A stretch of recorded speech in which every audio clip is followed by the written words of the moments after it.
Assalamualaikum warahmatullahi wabarakatuh. Salam sejahtera untuk kita semua. Sebelumnya perkenalkan, saya Nita dari Tadris Ilmu Pengetahuan Sosial 6C. Di sini saya akan memaparkan sebuah materi dari salah satu 17 poin Sustainable Development Goals atau SDGs. Tema saya kali ini yakni Program Pembangunan Berkelanjutan Bidang Penanganan Perubahan Iklim atau Climate Action. Pembangunan berkelanjutan memiliki 3 cakupan: pertumbuhan ekonomi, keberlanjutan lingkungan, keberlanjutan sosial.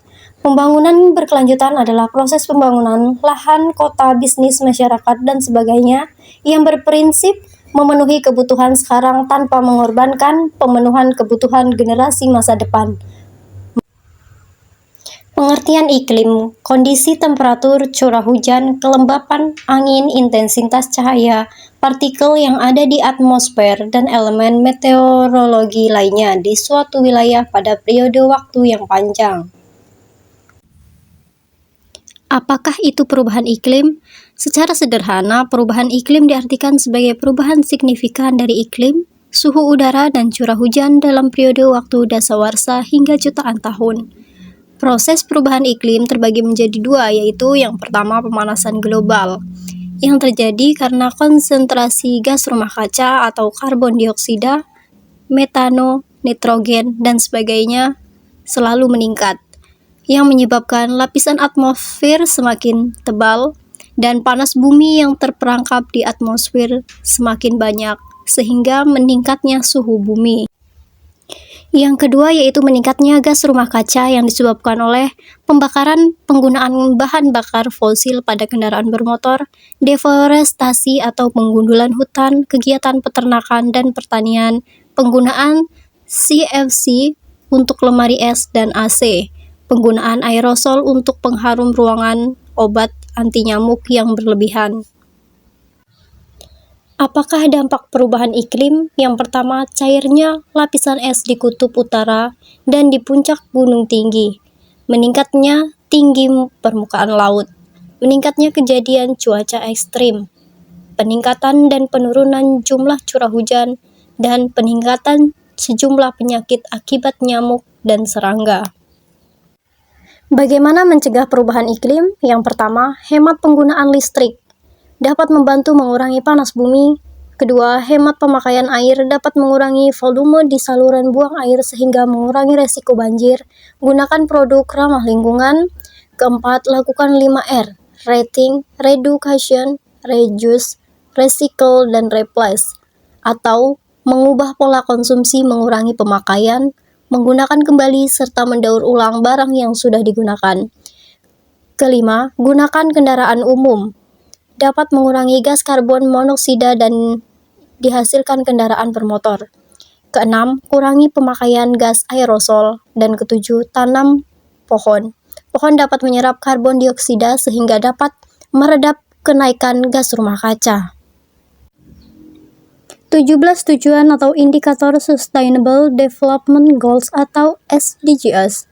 1. Tanpa kemiskinan. 2. Tanpa kelaparan. 3. Kehidupan sehat dan sejahtera. 4. Pendidikan berkualitas. 5. Kesetaraan gender.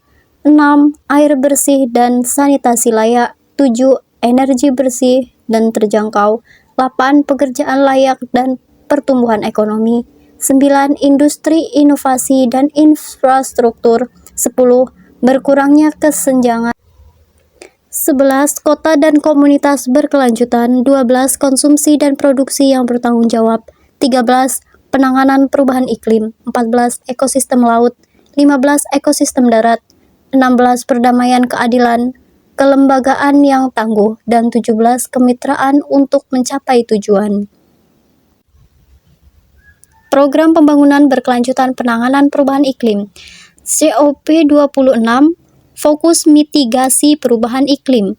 KTT PBB ke-26 yang diselenggarakan di Glasgow merupakan ajang dunia membahas pengendalian perubahan iklim.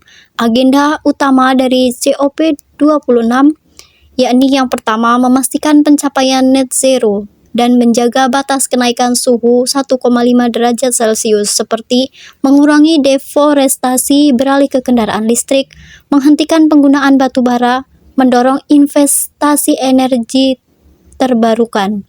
Kedua, beradaptasi menjaga masyarakat dan lingkungan, seperti memulihkan ekosistem, membangun infrastruktur dan pertanian yang lebih tangguh. Ketiga, mobilisasi pembiayaan, alokasi dana 100 miliar US dollar per tahun oleh negara maju untuk penanganan iklim. Optimalisasi lembaga keuangan internasional. Dan yang terakhir, kerjasama menyelesaikan Paris Rebook, seperti memperkuat kerjasama penelitian swasta dan masyarakat. Seruan Indonesia, tangani dampak perubahan iklim. Indonesia menyerukan sejumlah langkah luar biasa penanganan dampak perubahan iklim di dunia pada Climate Adaptation Summit atau KTT CAS 2021. Dalam beradaptasi atas perubahan iklim, Indonesia melakukan sejumlah upaya, di antaranya penurunan emisi serta melalui program pemulihan ekonomi nasional. Indonesia juga menyerukan, yang pertama, setiap negara memastikan pemenuhan kontribusi nasional bagi penanganan perubahan iklim atau NDC. Masyarakat bergerak bersama menunjukkan kesadaran dan aksi penanganan dampak perubahan iklim. Selanjutnya, memperkuat kemitraan global dengan prioritas peningkatan kapasitas menghadapi perubahan iklim bagi sejumlah negara di kawasan Pasifik. Yang terakhir, mengajak seluruh negara melakukan pembangunan hijau. Lalu program pemerintah. Yang pertama, meningkatkan target penurunan gas rumah kaca. Kedua, menjaga hutan alam dari ancaman deforestasi dan degradasi. Membentuk 20.000 kampung iklim hingga 2024. Mendorong penghidupan masyarakat dengan perhutanan sosial dan kemitraan di sekitar kawasan konservasi. Menyusun peta jalan dengan sasaran ketahanan ekonomi, sosial, dan mata pencarian, merestorasi lahan gambut dan mangrove.